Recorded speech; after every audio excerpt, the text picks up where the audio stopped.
It was a Tuesday afternoon in Manhattan, and the city was running at full speed. Yellow cabs weaving through lanes like restless fish, delivery bikes slicing between cars, pedestrians moving with that familiar mix of urgency and detachment. Ethan Ward stepped out of the back of a sleek black sedan, adjusting the cuffs of his tailored navy suit. His assistant, Claire, kept pace beside him, briefing him on the final details for a merger meeting that could secure another $50 million for Ward Capital. Ethan's mind was fixed on the numbers, the angles, the leverage, the language he had spoken fluently for decades. But halfway down the block, something caught his eye. On the corner of East 45th and Lexington, an elderly man sat hunched on an overturned milk crate. His head was bowed, both hands covering his face, shoulders trembling. It wasn't the kind of sight that stopped Manhattan. Most people walked past without looking. But for reasons Ethan couldn't explain, his steps slowed. He could hear Claire's voice in the background. "We've got 18 minutes before the partners arrive, Ethan." But the words were distant now, like they were coming from the other side of a closed door. There was something about the man's posture. Something in the way his frame seemed both fragile and stubborn at the same time. Ethan approached without planning to. The man's jacket was clean but threadbare, its fabric worn to softness. His shoes had cracks in the leather, the kind that came from years of walking long distances with no replacements. Rain from earlier in the day had left a faint sheen on the pavement, and the air smelled faintly of wet asphalt. "Sir," Ethan said, his voice quieter than he expected. "Are you all right?" The man lifted his head slowly. His eyes were red, not from alcohol, but from something deeper. Grief, maybe. His face was lined, the kind of lines you get from years of squinting into the wind, from keeping too much inside. He blinked at Ethan, as though trying to focus on a memory he hadn't expected to see. "I'm fine," the man said, though his voice betrayed him. "Just having a moment. Didn't mean to bother anyone." "You're not bothering me," Ethan said. Claire's phone buzzed. She stepped closer, whispering, "We're going to be late. You can't miss this one." But Ethan didn't move. "Do you have somewhere you're headed?" he asked the man. The man hesitated. "I thought I did," he said finally. "But when I got close, I couldn't. I couldn't go through with it." "Go through with what?" Ethan asked. The man gave a small, humorless laugh. "Seeing someone I haven't seen in decades. Someone who doesn't need me showing up at their door now." Something in Ethan's chest tightened. "Maybe you're wrong about that," he said. The man looked at him for a long moment, as though weighing whether to believe him. Then he glanced away. "Sometimes the kindest thing you can do for someone is to stay gone." The words landed heavier than they should have. Ethan didn't know why. He wanted to ask more, but Claire's voice was in his ear again, urgent. "We're already down to 12 minutes. Ethan, the press might even be there." He could have walked away. Should have. But the thought of leaving this man sitting alone on a wet Manhattan sidewalk felt wrong in a way that had nothing to do with business etiquette. "Come with me," Ethan said suddenly. The man frowned. "Why?" "Because," Ethan said, "you look like you shouldn't be alone right now." Claire exhaled sharply, but Ethan didn't turn to her. He offered the man a hand. After a long pause, the man took it, his grip surprisingly firm for his age. They walked together toward Ethan's building, a glass and steel high-rise just 3 blocks away. The doorman greeted Ethan with a respectful nod, though his eyes flickered curiously to the older man beside him. In the elevator, the mirrored walls reflected an image that caught Ethan off guard, himself, polished and unshaken, standing next to someone who looked like life had taken a little more than it had given back. "You never told me your name," Ethan said. "Walter," the man replied. Ethan repeated it silently, as though the sound of it might reveal something. It didn't. Or maybe it did, but Ethan wasn't ready to see it yet. When they reached the penthouse, Walter stepped inside cautiously, his eyes moving over the clean lines of the furniture, the sweeping view of the skyline. "This is," he began, then stopped. "It's been a long time since I've been anywhere like this." Ethan poured him a glass of water and gestured toward the sofa. "Sit." You look like you've had a day. Walter gave a faint smile that didn't quite reach his eyes. You could say that. And as the city moved on outside, as deals were made and schedules were kept without him, Ethan Ward, the man who never missed a meeting, sat across from a stranger who seemed, inexplicably, like the start of something he couldn't yet name. The first thing Ethan did was loosen his tie, as if oxygen lived somewhere between the knot and his throat. The second was to put his phone face down on the counter, a small, private mutiny against the world that always expected him to answer. Walter sat gingerly on the edge of the sofa like a man who had learned to make himself small in other people's rooms. The city leaned in through the glass, a lattice of light and motion, steam rising from grates like tired ghosts that had nothing to do with the supernatural, only with heat and metal and a street that never really cooled. Can I get you something warm? Ethan asked. Tea. Soup. Coffee from the machine that pretends it knows what it's doing. Tea, Walter said after a moment. Something that tastes like it remembers kitchens. Ethan filled the kettle and stood there, listening to the soft chatter before the boil, that anticipatory sound that always made him think of early mornings in apartments he could barely afford. He glanced at Walter without making it a stare. The man's coat had been mended in a few places with thread that did not quite match. His hands were clean but mapped with old work, tiny white lines that spoke of wrenches and stubborn bolts and the kind of labor that never gets a glossy magazine spread. What happened back there? Ethan kept his voice level. On the corner. Walter considered the question like it had teeth. Sometimes you aim your feet toward a door, and when you get close, the door grows and your courage shrinks. I was headed to see someone. Or to prove to myself I still could. The kettle sang. Ethan poured water over a bag of plain black tea and brought the mug to Walter. He set his own on the table, then, on impulse, went to the kitchen again and sliced a lemon, the knife moving through bright rind with that soft whispering sound. He brought the wedges on a small plate, and Walter added one with a care that felt ceremonial. You don't have to tell me more, Ethan said. But I'm listening if you want to. Walter cupped the mug like a man who had been cold for a long time in ways that a thermostat couldn't fix. I didn't plan to cry, he said. Crying is a poor plan. It arrives when it wants. I have been carrying something for far too long, and I thought today I might finally set it down. My legs did not agree. A vibration trembled through the counter. Ethan resisted the reflex to check. He had made a career on reflexes, on reading a room in less than a breath, on hearing the faintest panic in a competitor's throat and pressing at it gently until victory felt like inevitability. None of that mattered here. Here, victory would look like a man finishing his tea without breaking. What were you going to say at the door?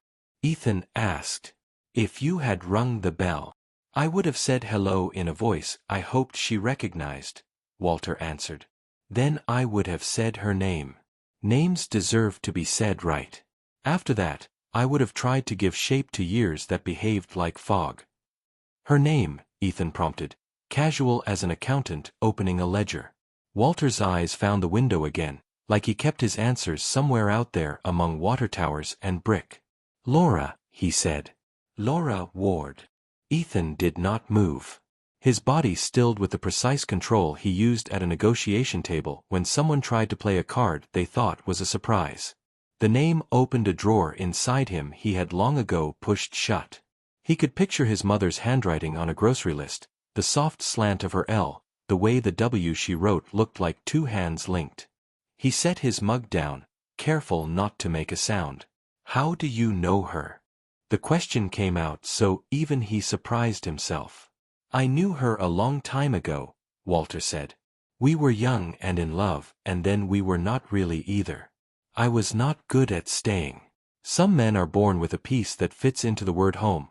I came into the world holding a socket wrench and a ticket to somewhere else. That is not romantic. It is simply the ruin I made. Ethan's phone vibrated again, a persistent insect. He flipped it, glanced at the screen. Claire. He let it go to silence. He was not proud of the relief that followed. He sat back, let the couch take his weight, and studied the delicate tremor at the edge of Walter's wrist. On it, an old watch, the crystal scratched into a faint spiderweb. The face was simple, white with thin black hands, a little dial that had given up keeping track of dates. The battered leather strap looked like it had been new in a different decade. "Nice watch," Ethan said, "because sometimes the way in is through something small." "Reliable," Walter said. "Or it used to be. It tells me enough to get by." "My mother used to time the pasta by songs," Ethan said, and smiled despite himself. "She said boiling water did not care about minutes so much as choruses." Walter's mouth tipped up, the expression quick and startled, like a bird you didn't expect to see on a concrete sill. "She loved music," he said. "Joni and Marvin and that old soul station that always sounded like a memory of summer. She would sway a little when she thought no one could see." "She would not want me telling you that." "You seem to know what she would not want," Ethan said, sharper than he intended. "I knew," Walter corrected, softening the verb because time demanded it. They let the quiet stretch. Outside, an ambulance threaded through traffic, a ribbon of sound that thinned and disappeared. Ethan watched Walter's fingers on the mug. There it was again, that little pattern. A gentle tap of the index finger, a pause, then another gentle tap, repeated as if his body were keeping a tempo it had learned a lifetime ago. Without thinking, Ethan matched it against his own thigh, and instantly felt foolish, then not foolish at all. The rhythm calmed something with no name. "What made you decide to find her today?" Ethan asked. "Why this door? Why this afternoon?" "A doctor with kind eyes told me the horizon had moved closer," Walter said, and looked up as if the horizon might actually be visible from this floor. "There is medicine that can buy me time if I behave. I have not always behaved." But the message was blunt. "Put your house in order." "My house is mostly made of apologies I never delivered." Ethan took a breath and let it out slowly. He thought of the evening news shows where pundits liked to talk about men like him with a cocktail of awe and suspicion. He thought of birthdays he had spent in rooms with glass walls and manicured views, raising a drink to a deal and then lying awake later because the applause felt thin. He thought of his mother's quiet resilience, of how she had protected his childhood like a candle cupped in two hands. "How long were you gone?"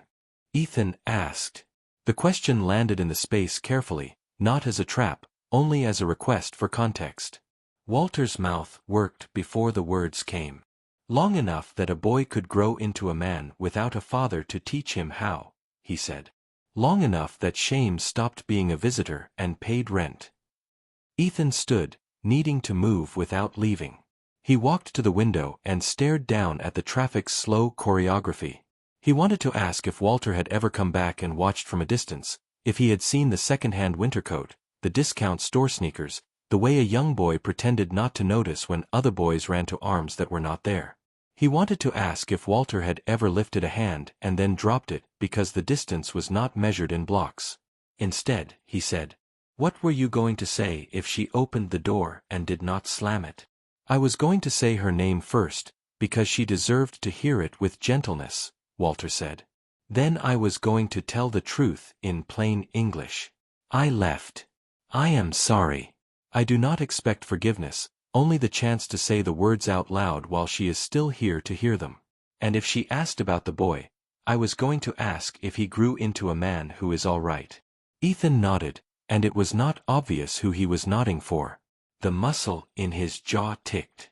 He glanced at the watch again, at the faint engraving along the back where the light caught uneven metal. He could not read the letters from here, but he could imagine them. Something simple, the kind of inscription you pay for with careful dollars and a hopeful heart.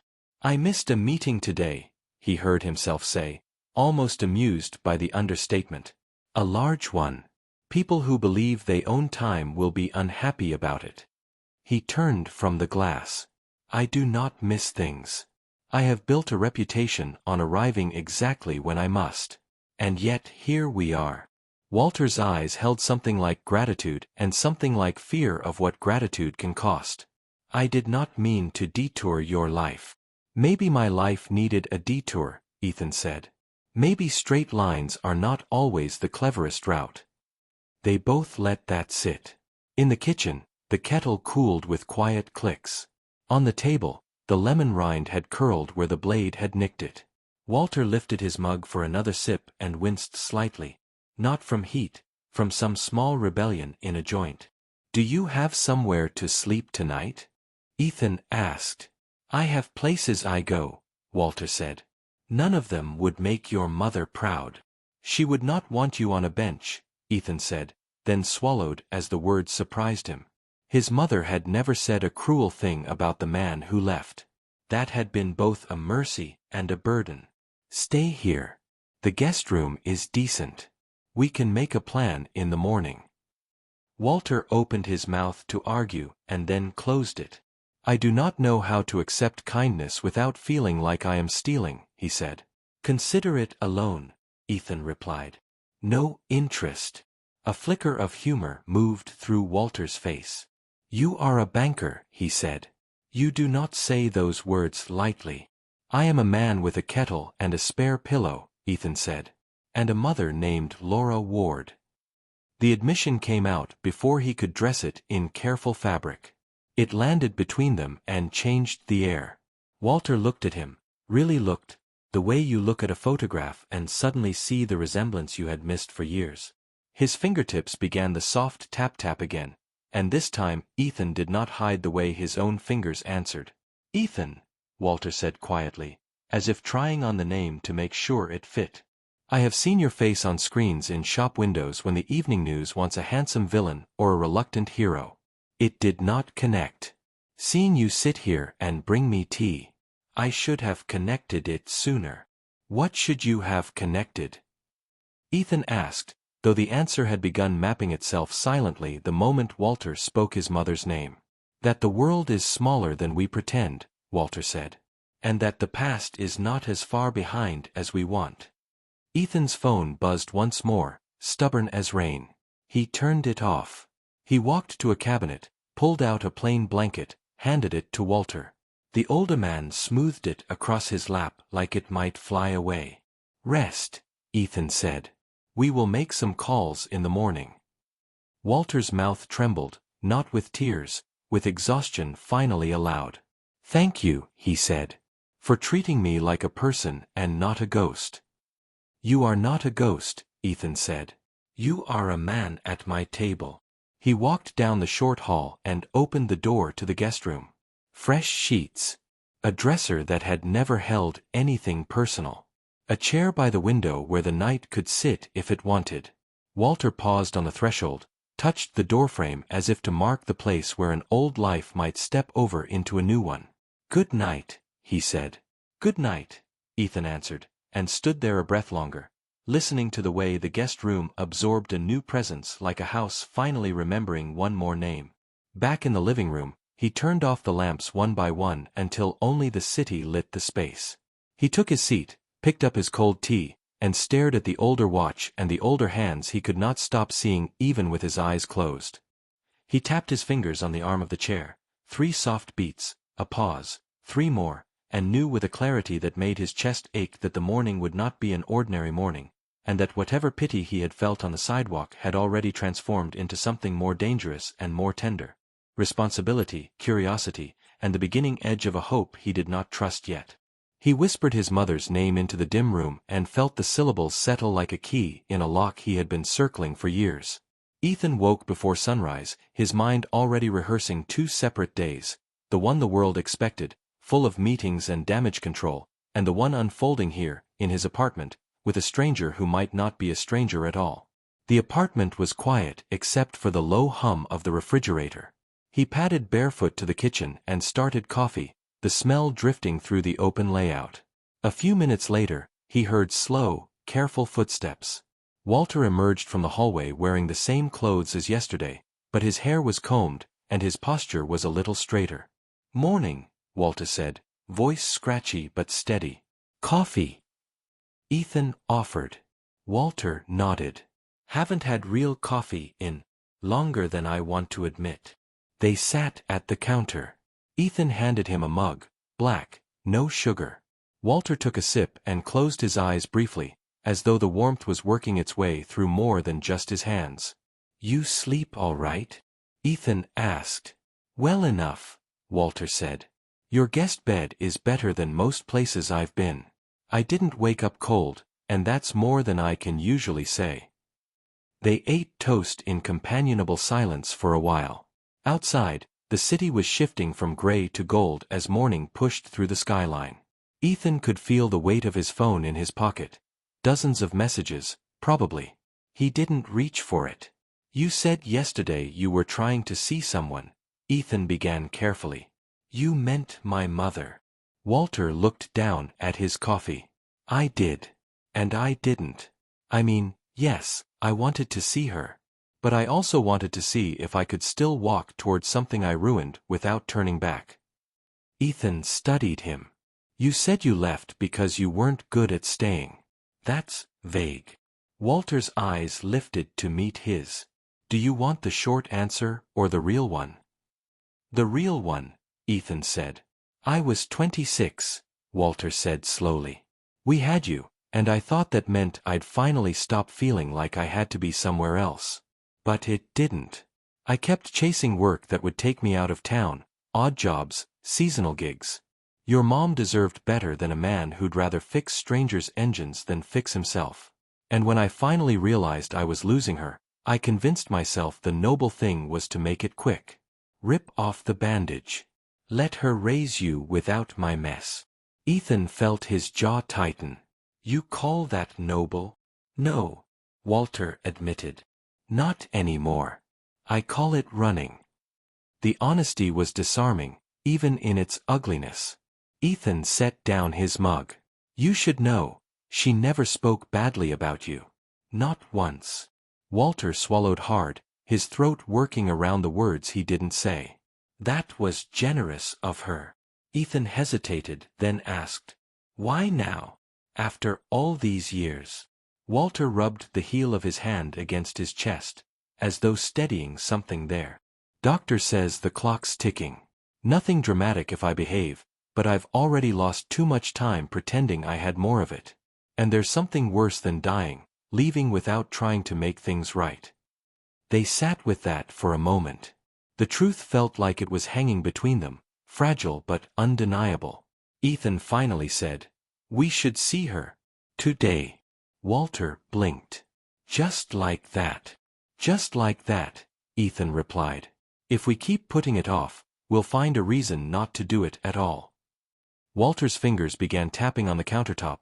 3 taps, pause, 3 taps, that same unconscious rhythm Ethan had noticed before. Without thinking, Ethan matched it with his own. Walter noticed. Your mother used to tap like that when she was thinking. Guess I picked it up without realizing. Looks like you did too. The shared gesture landed heavier than either of them commented on. Ethan stood. I'll call her. You'll come with me. If she doesn't want to see you, we leave. No scene. Walter nodded. Fair. While Ethan stepped into his office to make the call, Walter stayed at the counter, holding his mug in both hands. When Ethan returned, he had the faintest trace of surprise on his face. She said, yes. She said she'd be home all morning.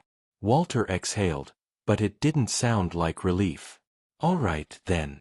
They left 20 minutes later, Ethan in a charcoal overcoat, Walter in his worn jacket. The city was fully awake now, the streets humming with mid-morning energy. In the car, they didn't speak much. Ethan glanced sideways once or twice and saw Walter watching the buildings roll by like they were part of a film he'd once seen but forgotten most of. When the car pulled up to a quiet street lined with brownstones, Ethan turned to him. Last chance to change your mind. Walter shook his head. If I don't knock now, I never will. They climbed the steps to a door painted soft blue. Ethan knocked. Inside, footsteps approached. The door opened, and there she was. Laura Ward, hair pulled back, wearing a simple sweater, her expression shifting from surprise to cautious curiosity. Ethan, she said warmly. Then her eyes landed on Walter. She froze, just for a second, before her face settled into something unreadable. Hello, Laura, Walter said, voice low but clear. Laura stepped back, holding the door open. Come in, she said. Ethan followed them inside, and as the door clicked shut, he knew this was the moment where the real story would begin. The living room was warm, filled with the scent of cinnamon and fresh coffee. Sunlight angled through the blinds, striping the floor with gold. Laura's home looked exactly like Ethan remembered, tidy, with little details that said she cared about comfort more than style. A knit blanket folded neatly over the arm of the sofa, a plant in the corner leaning toward the light, framed photos of family moments that didn't need captions. Walter stood near the doorway, as if unsure whether he was allowed to cross the invisible threshold into her world. His hands were tucked into his jacket pockets, his shoulders slightly hunched, like a man preparing for impact. "Sit," Laura said, her voice calm but guarded. "Both of you." Ethan took a seat in the armchair. Walter lowered himself onto the edge of the sofa, his eyes flicking briefly to the photos on the wall. Ethan's graduation, Laura smiling beside him, another of Ethan and his stepfather Ben, holding fishing rods on a pier. "You look well," Walter said quietly. Laura's eyes met his. "I've had a good life," she replied. "Not always easy, but good." She folded her hands in her lap. "Why are you here, Walter?" Walter took a slow breath. "Because I've run out of excuses. And I'm running out of time. I needed to say I'm sorry. To you. To him." He nodded toward Ethan without turning his head. Ethan watched his mother's face, searching for any sign of anger. Instead, he saw something heavier, the kind of tiredness that comes from carrying a story alone for too long. "You left," Laura said simply. "And you didn't come back." "I told myself you'd be better off," Walter said. "That I'd only bring trouble if I stayed. I thought, if I got my life in order, I'd return and make things right. But the longer I waited, the harder it became to face you. And the boy. The boy became a man without you," Laura said. Walter nodded. "I know." The room went quiet. The ticking of a small clock on the shelf filled the space between their words. Finally, Laura leaned back. "You should know something," she said. "I never told Ethan bad stories about you. I didn't want him to carry my anger. He deserved the chance to decide for himself who you were." Walter's voice cracked. "That was kinder than I deserved." Ethan shifted in his chair. "I grew up wondering why you left," he said, his tone measured. "I had theories. None of them were good." "I don't expect you to understand," Walter said. "I only hope you'll believe me when I say it wasn't because I didn't care. I just didn't know how to be what you needed." Laura studied him for a moment, then glanced at Ethan. "Do you want this in your life?" she asked her son directly. Ethan hesitated. "I don't know yet," he admitted. "But I want the truth. And this feels like the first honest conversation about it I've ever heard." Laura's expression softened slightly, but her voice stayed firm. "I don't forgive you, Walter. Not yet. Maybe not ever. But I'm too old to keep carrying hate. So, we'll see." Walter lowered his head. "That's more than I hoped for." Laura stood, signaling the end of the conversation for now. "I have things to do," she said. "Ethan, you can stay if you like." "Walter," she paused. "Take care of yourself." Walter rose. "I will try," he said, and followed Ethan to the door. Outside, the autumn air was crisp, the street quiet except for the distant hum of traffic. Walter let out a breath. He seemed to have been holding the entire visit. "That could have gone worse," he said. Ethan glanced at him. "It also could have gone better." Walter managed a faint smile. "Fair enough." They started walking toward the car, and Ethan knew that whatever came next, nothing would go back to how it was the day before. The ride back to Ethan's building was quiet.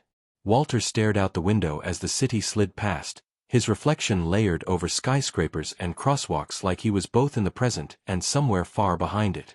Ethan watched him from the corner of his eye. The man looked smaller now, not in stature but in the way someone shrinks after shedding the weight of a truth they've carried too long. "You did well," Ethan said finally. Walter huffed a laugh without humor. "I said what I could without falling apart." That's the best I've got. Ethan turned his gaze to the street. She didn't throw you out. No, Walter agreed. She also didn't forgive me. That's not the same as shutting the door, Ethan said. Walter nodded but didn't answer. Back at the penthouse, Ethan tossed his keys onto the counter and headed straight for the kitchen. Hungry? Walter shook his head. Not really. Ethan poured himself a glass of water. You should eat something. You've got a doctor to see tomorrow. Walter gave him a sideways look. You still mean that? Yes, Ethan said, meeting his eyes. You're going to get proper care, and I'm going to make sure you stick to it. Walter leaned against the counter, watching him. Why are you doing this? You don't even know if you want me in your life. Ethan set down the glass. Because I don't want to wake up one day and realize I had the chance to help you and didn't. I don't know what that makes us. But I know walking away now isn't the right move. Walter considered that, then nodded slowly. Fair enough. Ethan's phone buzzed on the counter. He glanced at it.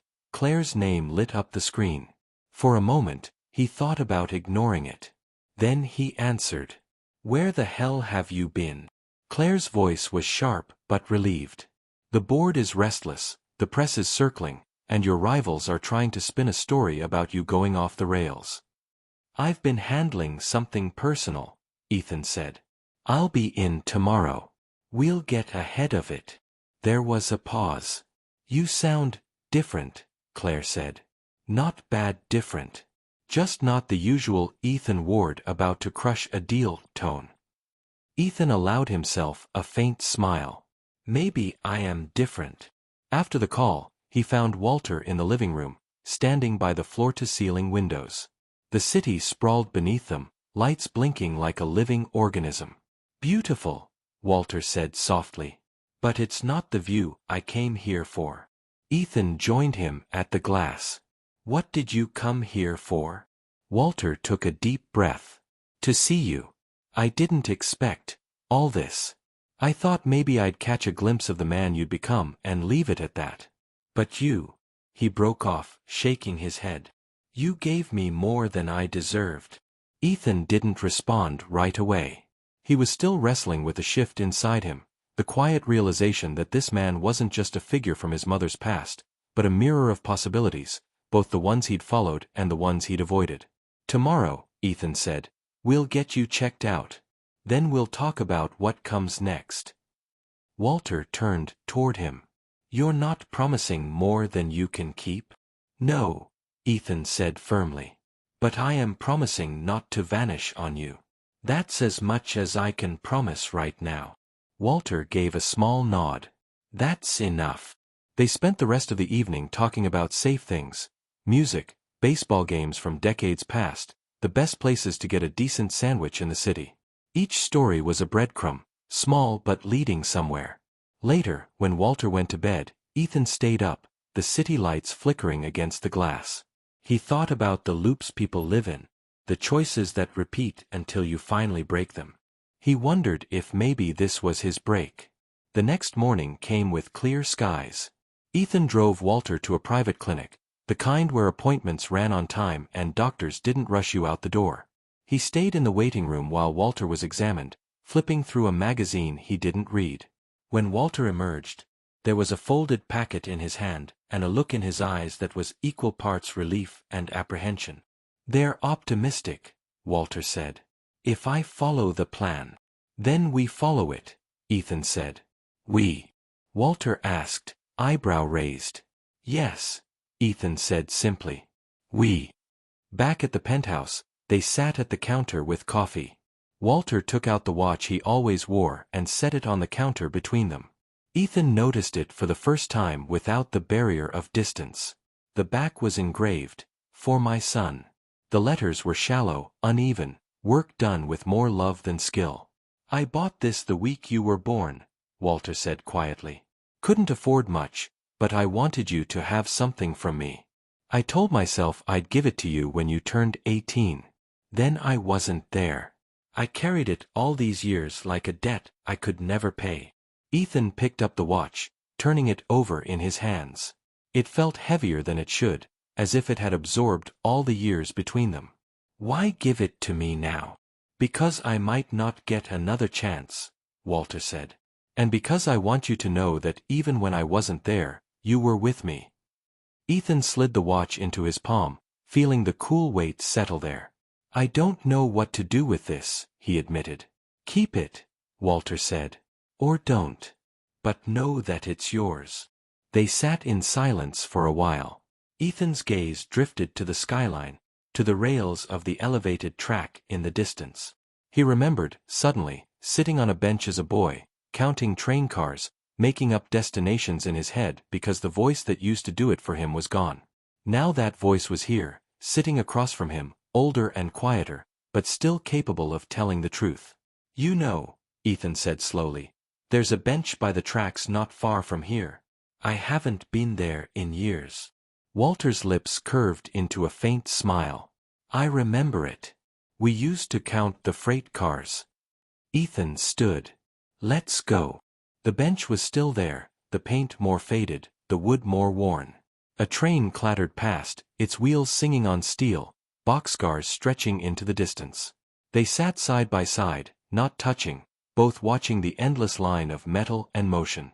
Walter started counting softly. Ethan joined him. Somewhere between the 10th and the 15th car, Ethan realized he wasn't thinking about lost years anymore. He was thinking about the ones left, and what they might hold. When the last car passed, Walter tapped his fingers on his knee. 3 taps, pause, 3 taps. Ethan answered without hesitation. Walter looked at him, eyes bright. "That's our language, isn't it?" Ethan nodded. "Yeah, it is." They sat there a little longer, the city around them, the tracks ahead. Whatever they were now, father and son, strangers learning each other, 2 men breaking old patterns, it was theirs to decide. And for the first time in a long time, that felt like enough. If you liked this story, subscribe to the channel. See you in the next video.